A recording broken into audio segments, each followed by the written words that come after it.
இன்று ஜனவரி 22, 2026 அன்று முக்கிய செய்தி. 1. ட்ரம்ப் டாவோஸில் அமைதி வாரியத்தை தொடங்கினார். ஆரம்பத்தில் காசாவை மீண்டும் கட்டியெழுப்புவதை நோக்கமாக கொண்டிருந்தார். ஆனால் உலகளாவிய மோதல் தீர்வுக்காக பரந்த அளவில் பேசினார். விவரங்கள் மற்றும் உறுப்பினர் வேறுபட்டனர். 2. கிரீன்லாந்து மீதான ஐரோப்பா மீதான வரி அச்சுறுத்தல்களை ட்ரம்ப் கைவிடுகிறார். உலக பொருளாதார மன்றத்தில் முந்தைய பதட்டங்களுக்கு பிறகு சந்தை அச்சங்களை தளர்த்துகிறார். 3. உக்ரைன் ஜனாதிபதி ஜெலென்ஸ்கி டாவோஸில் ட்ரம்பை சந்திக்கிறார். அமைதி முன்னேற்றம் குறித்து ரஷ்யாவுடன் பேச்சுவார்த்தைகளும் திட்டமிடப்பட்டுள்ளன. இராணுவ தளத்தை வைத்திருக்கும் அதே வேளையில். 4. இந்தியா ஜப்பான் ஒத்துழைப்பை வலுப்படுத்தும். ஜப்பானின் வெளியுறவு அமைச்சர் இந்தியாவுக்கான அதிகாரப்பூர்வ பயணத்தை முடிக்கிறார். 5. இந்தியா ஐரோப்பிய ஒன்றியம் முதல் கூட்டு வழிகாட்டுதல் குழு கூட்டத்தை நடத்துகின்றன. இது மூலோபாய ஒத்துழைப்பை அதிகரிக்கிறது. 6. பாதுகாப்பு கவலைகளுக்கு மத்தியில் T20 உலகக் கோப்பை பங்கேற்புக்கான காலக்கெடு வங்கதேசத்திற்கு வழங்கப்பட்டது. 7.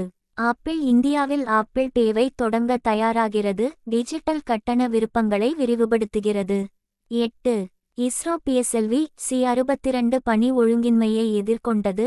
ஏவுதள திட்டங்களையும் பகுப்பாய்வுகளையும் பாதிக்கிறது. 9. 2026 ஆண்டின் தொடக்கத்தில் ககன்யான் திட்டத்திற்கு இந்தியா தயாராகிறது. மனிதர்கள் இல்லாத விண்வெளி பயண தயாரிப்பை முன்னேற்றுகிறது. 10. கிரீன்லாந்து ஒப்பந்த கட்டமைப்பிற்கு பிறகு உலகளாவிய சந்தைகள் திரண்டு பங்குகள் கூர்மையாக உயர்ந்து வர்த்தக பதற்ற அச்சங்களை தணிக்கின்றன. 11.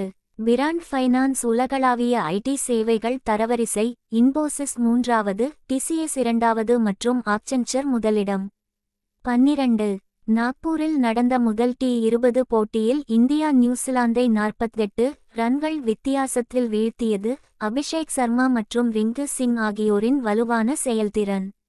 13.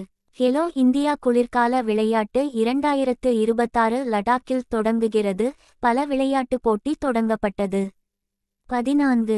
இங்கிலாந்து அரசாங்க கடன் எதிர்பார்த்ததை விட அதிகமாக குறைந்தது. டிசம்பர் 2025 கணிப்புகளை விட குறைவாக கடன் வாங்குதல். கொள்கை வகுப்பாளர்கள் மீதான நிதி அழுத்தத்தை குறைத்தல். 15. கலப்பு பணவீக்கம் மற்றும் தொழிலாளர் தரவுகளுக்கு மத்தியில் முன்கூட்டியே விகித உயர்வுக்கு எதிராக டெலாய்ட் எச்சரித்ததால் ஆஸ்திரேலியாவின் ரிசர்வ் வங்கி ரொக்க விகிதங்களை வைத்திருக்க வலியுறுத்தப்பட்டது. 16. டாவோஸில் உள்ள உலக பொருளாதார மன்றம் வர்த்தகம் மற்றும் பொருளாதார ஒத்துழைப்பு